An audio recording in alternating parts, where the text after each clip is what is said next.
Video کو like کر کے آگے شیئر ضرور کر دینا۔ آتے ہیں ناپ تول میں کمی کرنا، یعنی کہ کم ناپنا، یہ بھی گناہ کبیرہ ہے، بڑے گناہوں میں سے ہے۔ اسی طرح کسی پر تہمت لگانا، یعنی کہ کسی کے متعلق یہ کہنا کہ یہ تو چور ہے، آپ کو نہیں پتا، اس نے چوری کی، آپ کو نہیں پتا، کسی سے سن لیا، کہہ دیا یہ چور ہے۔ کسی عورت پر تہمت لگا دی کہ اس کا تو فلاں کے ساتھ ہے، کسی مرد پہ تہمت لگا دیا کہ اس کا تو فلاں کے ساتھ ایسا ہے، اس کا تو یہ ہے اور اس کا تو وہ ہے، یعنی اس بارے میں آپ کو کوئی تحقیق نہیں ہے۔ اگر کسی کے معاملے میں تحقیق ہو بھی تو ہمیں حکم یہ دیا گیا ہے کہ اس پہ پردے ڈال دو، تہمت مت لگاؤ۔ تہمت کا مطلب یہ ہوتا ہے کہ جس انسان کے اندر ایسی برائی نہیں ہے اور تم اس کی طرف برائی کو منسوب کر دو، اس کو کہتے ہیں تہمت لگانا، اور یہ گناہ کبیرہ ہے۔ اللہ کے رسول صلی اللہ علیہ وسلم کے غلاموں، فرمایا گیا جو کسی ایمان والے پہ تہمت لگائے گا اس وقت تک اس کو موت نہیں آئے گی جب تک کہ وہ تہمت لگ کر کے وہ ذلیل نہیں ہو جاتا۔ اس لیے کسی پر تہمت مت لگاؤ کہ یہ چور ہے، یہ ڈاکو ہے، یہ لٹیرا ہے، یہ ایسا ہے، یہ ویسا ہے۔ آج کل لوگ کسی پر تہمت لگانے میں ڈرتے نہیں، بلکہ اب تو لوگ گناہ کو گناہ بھی نہیں سمجھتے۔ لیکن یاد رکھنا یہ جہالت کی وجہ سے ہے، اللہ کی خشیت لوگوں کے دلوں سے نکل گئی اس وجہ سے ہے، اللہ کا خوف لوگوں کے دلوں سے نکل گئی اس وجہ سے ہے۔ تو تہمت لگانا بھی گناہ کبیرہ ہے۔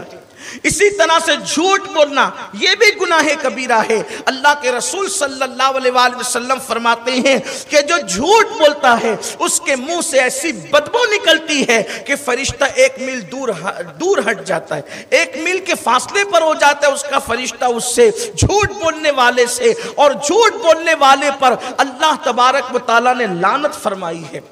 اسی طریقے سے اللہ کے رسول صلی اللہ علیہ وآلہ وسلم ارشاد فرماتے ہیں ماں باپ کا دل دکھانا یہ بھی گناہ کبیرہ ہے۔ اسی طرح سے اولاد کی حق تلفی کرنا یہ بھی گناہ کبیرہ ہے۔ اسی طرح سے نماز کو ترک کرنا یہ بھی گناہ کبیرہ ہے۔ اسی طرح سے اللہ کے رسول صلی اللہ علیہ وآلہ وسلم ارشاد فرماتے ہیں سود کھانا، بیاج کھانا یہ بھی گناہ کبیرہ ہے۔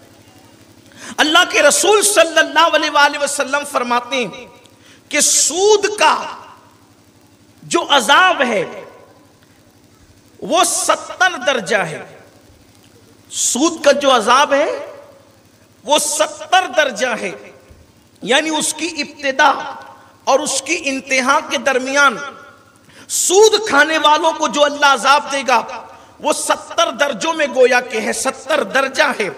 اور سود کھانے والے کو سب سے کم عذاب جو ملے گا وہ اتنا ملے گا گویا کسی نے اپنی ماں کے ساتھ جو زنا کیا ہے، تو ماں کے ساتھ زنا کرنے والے کو جو عذاب ملے گا وہ کم سے کم عذاب سود کھانے والے کو ملے گا۔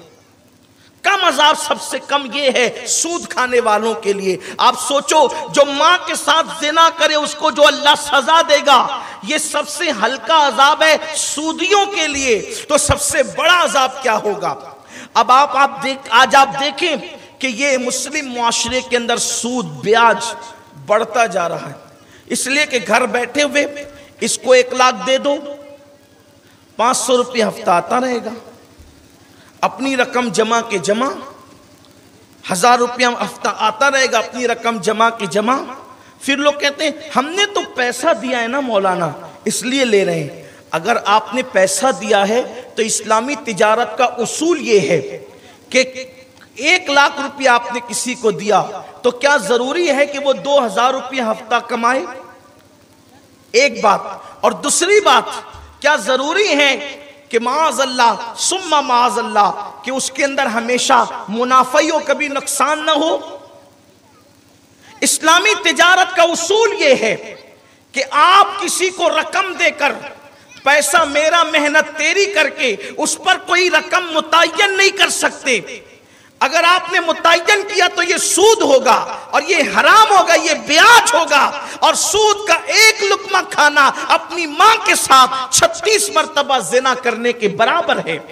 آج कसरत के साथ मुसलमान ये कर रहे हैं, इसको 5 लाख दे दिया, उसको 2 लाख दे दिया, उसको 10 लाख दे दिया, और उससे कहते हैं इतना तुझे देना पड़ेगा, इतना तुझे भरना पड़ेगा, और वो दिए जा रहा है।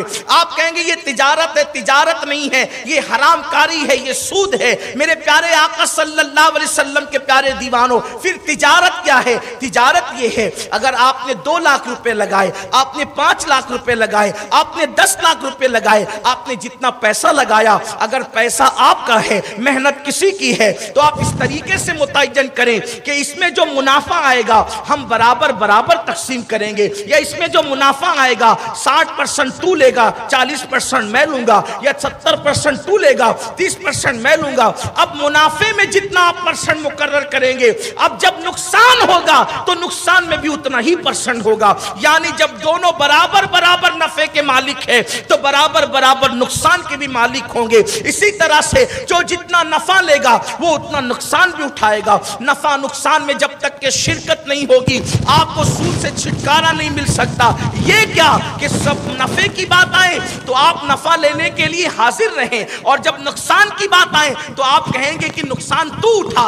इसका मामला क्या है? लोग समझते हैं कि इसके जरिए से वो जल्दी तरक्की कर लेंगे। सुनो सुनो, दिल के कानों से सुनो, ख़वातीन इस्लाम भी सुने।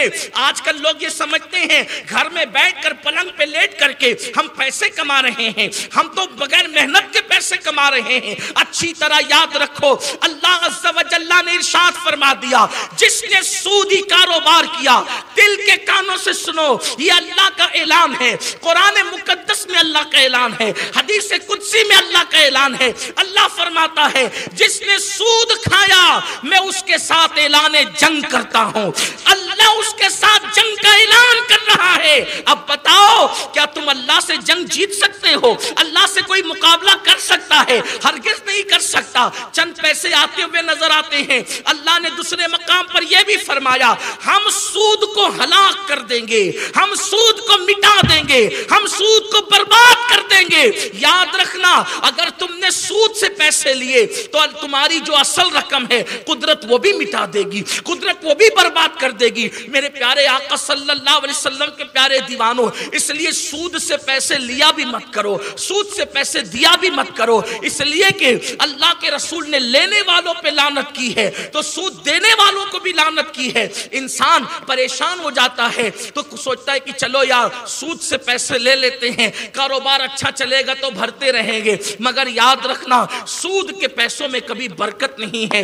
बड़े बड़े कारोबारी लोगों को हमने देखा है कि वो तबाह हो गए, वो बर्बाद हो गए, वो हलाक हो गए। सबसे बड़ी बात तवज्जो तो करें, मेरी माएँ और बहनें भी आज ऐसा करती है कि शौहर उसको खर्चा देता है, थोड़े थोड़े पैसे जमा करती रहती है, थोड़े से पैसे जमा हो जाते हैं, पड़ोसन को दे दिया, 500 रुपये ले लो, 550 ला करके दे देना, 600 ला कर दे देना, और वो सोचती है कि घर बैठे बैठे मैं कमा रही हूँ, इसमें क्या है, किसी की मदद भी हो गई, मेरे पैसे भी बढ़ गए। याद रखो, हमारे बुजुर्गों ने कितना एहतमाम किया है, हमारे बुजुर्गों ने कितनी एहतियात की है। एक जनाजे में इमामुल अइम्मा सैयदना इमाम आजम अबू हनीफा रहमतुल्लाहि ताला अलैह चाहे वो शिरकत के लिए गए, किसी ने आवाज दी, इमाम साहब इधर आ जाएं, यहाँ धूप नहीं बल्कि साया है, जनाजा तैयार हो रहा है, आप धूप में खड़े हैं। इमाम आजम अबू हनीफा फरमाते हैं कि मैं इसके साए में नहीं आ सकता। उसकी वजह यह है कि इस घर के मालिक ने मुझसे कर्जा लिया है,